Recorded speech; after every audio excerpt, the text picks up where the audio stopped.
बिस्मिल्लाहिर्रहमानिर्रहीम। अस्सलाम वालेकुम। मैं हूं डॉक्टर फैज़ान और आज हम स्टार्ट करेंगे एनोरेक्सिया नर्वोसा को। एनोरेक्सिया नर्वोसा जो है ये फीडिंग एंड ईटिंग डिसऑर्डर है। यानी इसमें जो है बंदा जो कुछ खाना खाता है तो उसमें जो है एबनॉर्मेलिटीज़ आ जाती है। तो ये ऐसी साइकेट्रिक इलनेस है जो खाने के साथ रिलेटेड है।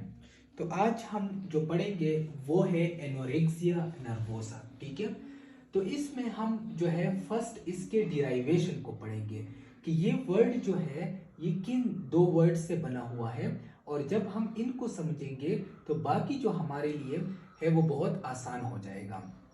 तो एनोरेक्सिया नर्वोसा जो है, इसमें एनोरेक्सिया का मतलब क्या है? एनोरेक्सिया का मतलब है लॉस ऑफ एपिटाइट। ठीक है, लॉस ऑफ एपिटाइट। एपिटाइट का मतलब है भूख। ठीक है, तो इसमें जो है एनोरेक्सिया का मतलब होता है लॉस ऑफ एपिटाइट, लेकिन यहाँ पर ये एपिटाइट जो है ये बंदा खुद कम कर लेता है। बंदा जो है वो खुद खुराक जो है वो नहीं लेता। ठीक है, और नर्वोसा जो दूसरा वर्ड है हमारे पास नर्वोसा, उसका क्या मतलब है? आपको इसके साउंड से भी पता लगेगा कि नर्वोसा नर्वसनेस से निकला हुआ है। इसका मतलब है एंजाइटी। ठीक है, या आप कह सकते हैं कि वरीनेस। ठीक है, तो एनोरेक्सिया नर्वोसा क्या है कि जब एक इंडिविजुअल को नर्वसनेस हो, उसको एंजाइटी हो, वरीनेस हो, किस चीज के साथ? फूड के इनटेक के साथ उसको हो, तो इसको हम एनोरेक्सिया नर्वोसा कहते हैं। और ये एंजाइटी और वरीनेस किस वजह से होता है? ये इस वजह से होता है कि ऑफ बिकमिंग फैट, ताकि जो है बंदा मोटा ना हो जाए या वेट गेन जो है वो ना कर ले।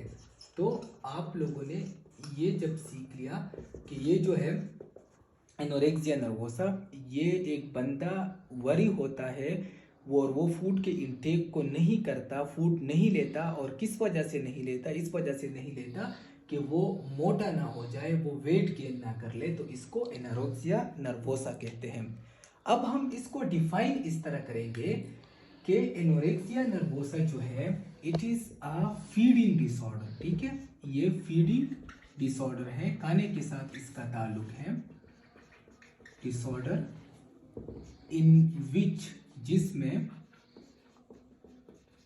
वन अवॉइड्स फूड, फूड को अवॉइड करता है ड्यू टू गेटिंग फैट। ठीक है, या due to gaining weight, fat या वेट गेन।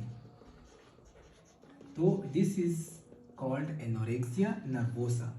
के एनोरेक्सिया नर्वोसा में अभी इंपॉर्टेंट पॉइंट्स को देखिए कि ये क्या है? ये फीडिंग डिसऑर्डर है। ठीक है, और इसमें एक इंडिविजुअल फूड क्यों अवॉइड करता है?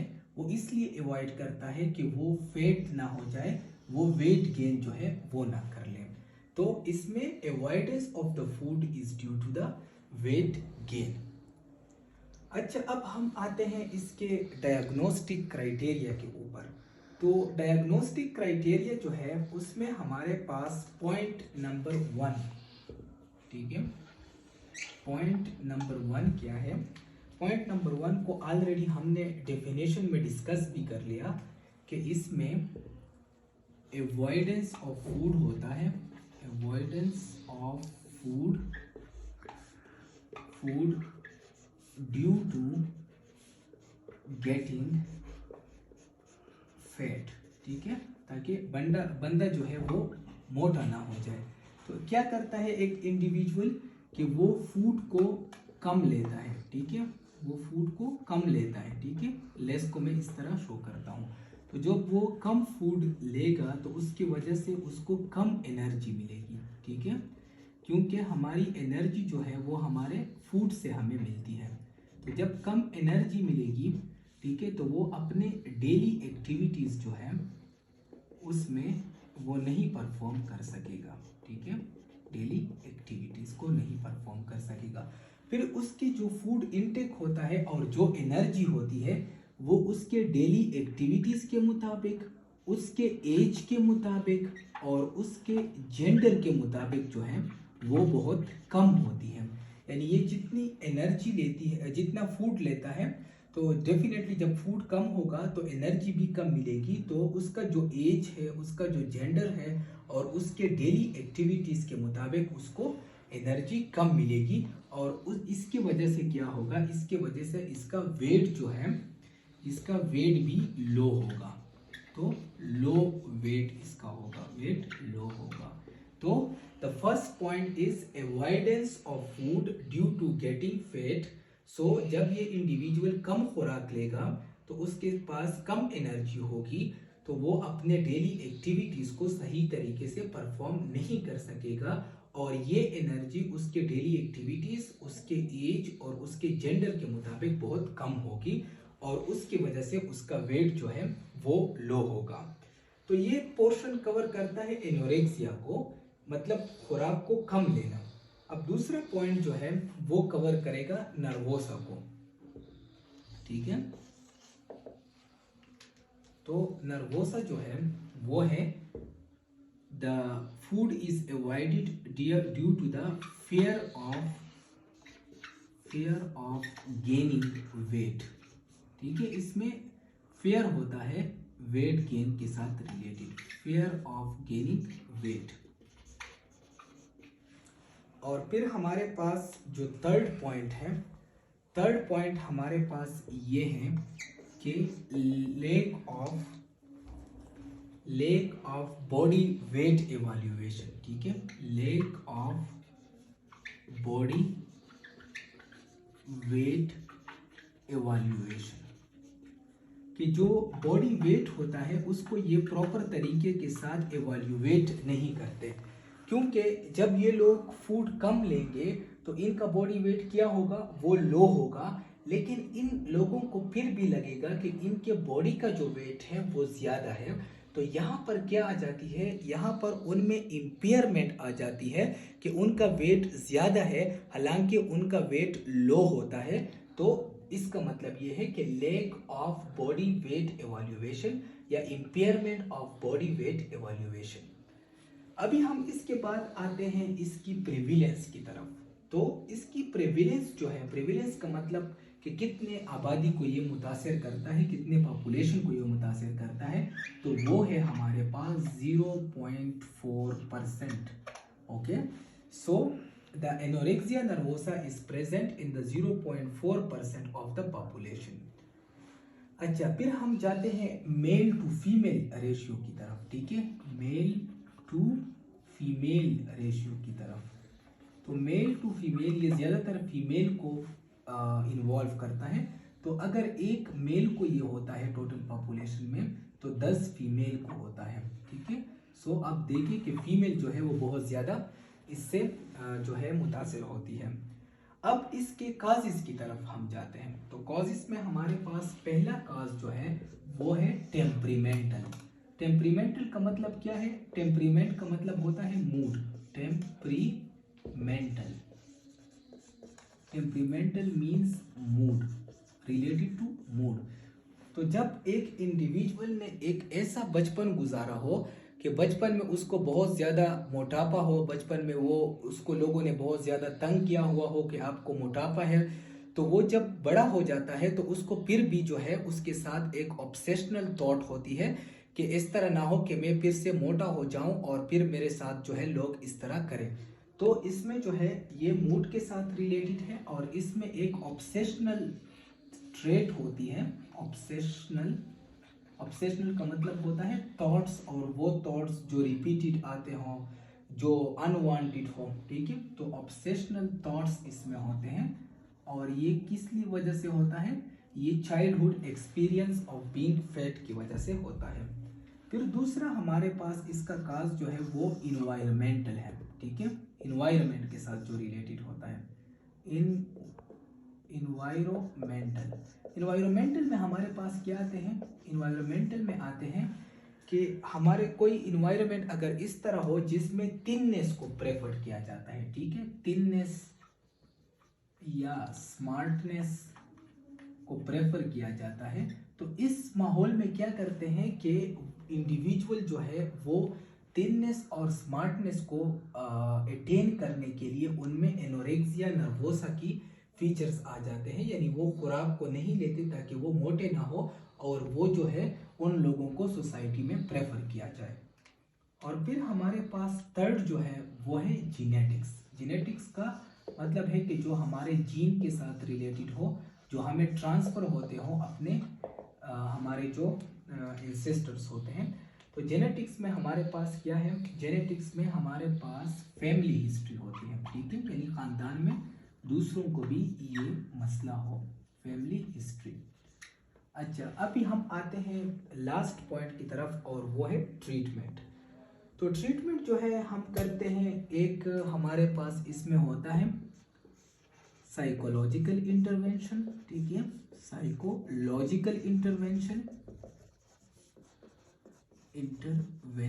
साइकोलॉजिकल इंटरवेंशन में हम क्या करते हैं कि हम करते हैं सीबीटी, ठीक है, सीबीटी। उसके बाद बॉडी इमेज थेरापी, ताकि इसमें हमने पढ़ा कि एक इंडिविजुअल जो है वो अपने बॉडी की सेल्फ एवेल्युएशन उसकी इम्पेयर्ड होती है, वो अपने बॉडी को ठीक तरीके से इंटरप्रेट नहीं करता, तो बॉडी इमेज थेरापी। और उसके बाद जो है हमारे पास आता है न्यूट्रिशनल थेरापी, ठीक है, कि उसको हम न्यूट्रिशनल थेरापी कराते हैं कि वो न्यूट्रिशन की इम्पोर्टेंस को जान लें। अच्छा, जो हमारे पास इसका फार्माकोलॉजिकल ट्रीटमेंट है और जिस पर रिसर्च हुआ है वो क्या है, वो है एंटीसाइकोटिक फार्माकोलॉजिकल ट्रीटमेंट। वो क्या है, वो है एंटीसाइकोटिक, और एंटीसाइकोटिक में भी हमारे पास ओलेंजापिन है। अब क्यों इसमें एंटीसाइकोटिक देते हैं, इसका रीज़न जो है वो ये है, olanzapine that is second generation antipsychotic, Oleanz के नाम से आता है, और भी दूसरे ब्रांड है लेकिन ओलेंस के नाम से आता है। तो वो इसलिए इसमें ओलेंजापिन देता है क्योंकि इसमें एक इंडिविजुअल की इंसाइट नहीं होती, ठीक है। बंदा जो है वो थिन और स्मार्ट होता है, लेकिन वो कहता है कि मुझे जो है मेरा बहुत ज़्यादा वजन बढ़ा हुआ है, तो इसलिए इसको एंटीसाइकोटिक्स जो है वो देते हैं। अभी लास्ट में मैं आप लोगों को एक नेमोनिक बताऊंगा कि उस नेमोनिक के ज़रिए जो है आप एनोरेक्सिया नर्वोसा को याद रख सकते हैं। तो वो नेमोनिक हमारे पास क्या है, बहुत ही सिंपल सा नेमोनिक है, लेकिन वो आप लोगों को बहुत हेल्प देगा इसको याद रखने में। अच्छा, तो ये नेमोनिक जो है हमारे पास ये है एनोरेक्सिया, ठीक है, यही जो एनोरेक्सिया नर्वोसा का एनोरेक्सिया है यही है एनोरेक्सिया। अब ए से हमारे पास क्या आता है, ए से आएगा अवॉइडेंस ऑफ फूड, फूड को अवॉइड करना, अवॉइडेंस ऑफ फूड। अच्छा, एन से हमारे पास क्या आएगा, नेगेटिव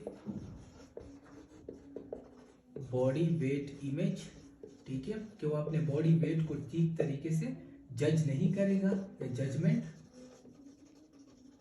अच्छा, फिर हमारे पास ओ है, ठीक है, ठीक है, हमारे पास ओ आ गया, ठीक है। ओ में क्या है, ऑब्सेशनल थॉट्स है about the weight, obsessional thoughts about weight, ठीक है।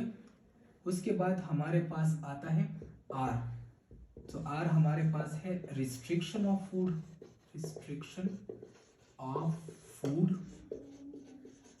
ठीक है। ई एक्स जो है वो है एक्सेसिव एक्सरसाइज, अपने वेट को कम रखने के लिए एक्सेसिव एक्सरसाइज करते हैं, एक्सेसिव एक्सरसाइज। आई का मतलब है intense fear of gaining wait, intense fear of gaining weight, ठीक है, जो हमारे पास क्राइटेरिया नंबर 2 था। और फिर हमारे पास ए है avoidance of the area which is associated with food, avoidance of food area, ठीक है, जहाँ पर खुराक पक रहा हो और जहाँ पर खुराक लोग खा रहे हो, तो उस एरिया के साथ जो है वो वहाँ पर नहीं जाते, क्योंकि वो सोचते हैं कि वहाँ पर उनसे ज़्यादा खुराक ना हो। तो ये जो है ये बहुत ही ज़बरदस्त नेमोनिक है एनोरेक्सिया नर्वोसा को समझने के लिए। Thank you so much. और नेक्स्ट लेक्चर में हम बुलीमिया नर्वोसा को पढ़ेंगे।